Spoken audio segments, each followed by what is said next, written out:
So the door handle broke off in the morning when you walked out to go to the car. We got a new part here. It was about $5 online. It definitely would be more expensive if you went to, say, like Advance Auto or your local auto parts store. It'd probably be about $15. So if that's convenient, you can get it same day. This probably took about a week to get it here to the house, but it was a lot cheaper. Now we just need to replace and actually put the new one in. So this door handle has a tab on the back of it that keeps it from coming out. You can actually see it on the new one.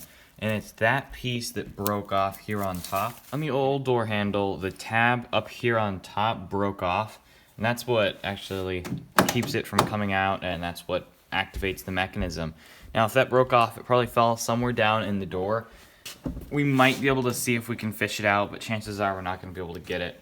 The $5 one is not a matching color, it's black. But since black goes with most things, we might just have to replace all the door handles black. We'll have to open the door from the inside. To replace the door handle, we actually don't have to take off the whole interior door panel. There's this little plug right here, and we'll carefully pull that out. If you have a plastic squeegee or a screwdriver, being careful not to scratch the paint, we're just going to pry that out, and then we'll have access to the screw. Alright, and here comes the plug. There it is. And then if you look in there, you can see the screw. And that black bolt right there is the one we need to take out. And we don't want this bolt to fall down whenever we take it out. So I'm going to take a piece of paper and kind of roll it up into a tube and push it in there just like that. So if it does fall out, the paper will catch it. Because if this fell, it would go all the way down to the bottom of the door, and I don't even know how you'd get it out. So we're using a 8mm socket, and we're going to go ahead and pull out that bolt.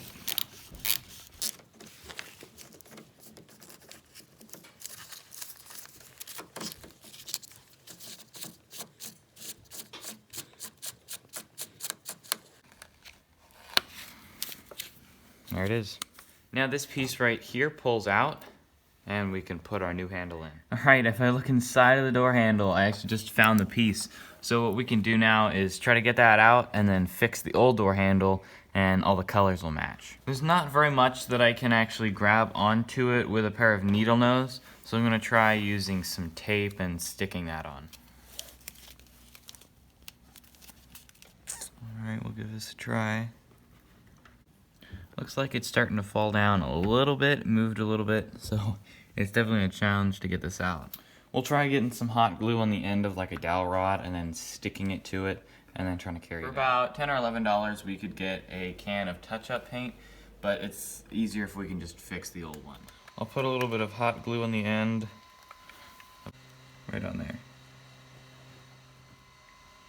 Now I'll attempt to lift this up. Alright, got it to come loose. And we successfully have retracted it from the door.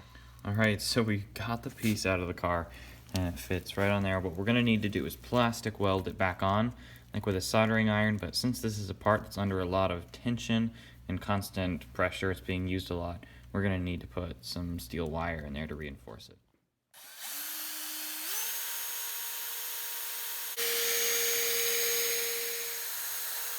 Because this handle says PC, which means it's made out of polycarbonate, we'll be able to use this solvent that dissolves the plastic to kind of...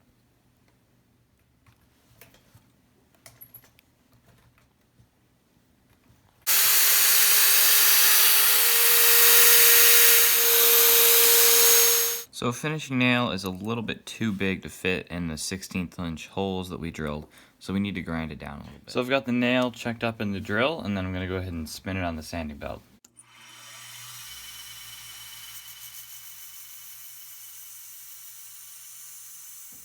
So I mixed up some epoxy, and I'm going to start putting it on those nails that we ground down. Now I'll put these in place.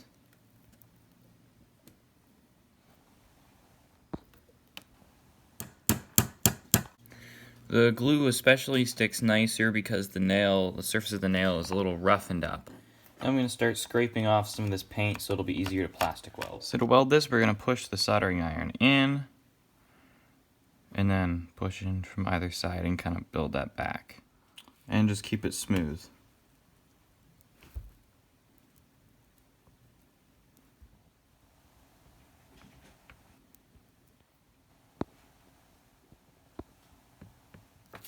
Now we'll just clean up that weld a little bit, and then we'll be able to install it back in the car.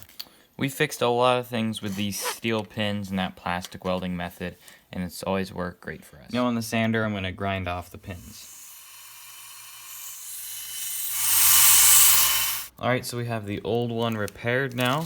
It's almost hard to tell there's the plastic weld there. I got it all sanded down and filed to the original shape. We don't want big burrs sticking out because that might affect how well it works. Now we'll go ahead and put this in. So the trick to getting this in is we'll put the back in first and then the front on, and then it slides in place like that. And then we push from the back and then it slides into place and opens the door. Now we can go ahead and take this cover and slide it in place, and then we'll put that screw in here. You definitely don't want this bolt coming out, especially dropping down into the bottom of the door whenever we're putting it in. So I'm just going to take a little bit of masking tape and I'll hold it in so it can't fall out. Now we'll go ahead and put that bolt in. Just take it slow.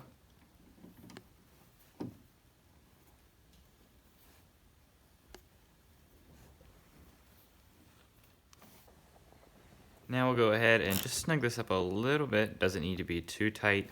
And then we can just pull it off and tape disconnects. Now we can put this plastic cap back in place.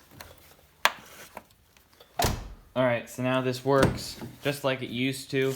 And this is actually kind of a common problem on these 2010, 2011-ish Hyundai Sonatas. The door handles break off. I guess it's just because the plastic, it's too thin there, but it's been happening to other people. So I can expect the other door handles around the car to break, and we might not be as lucky to be able to find the piece. And we'll just take these, I'll keep them around, and then whenever one breaks, we know how to replace it.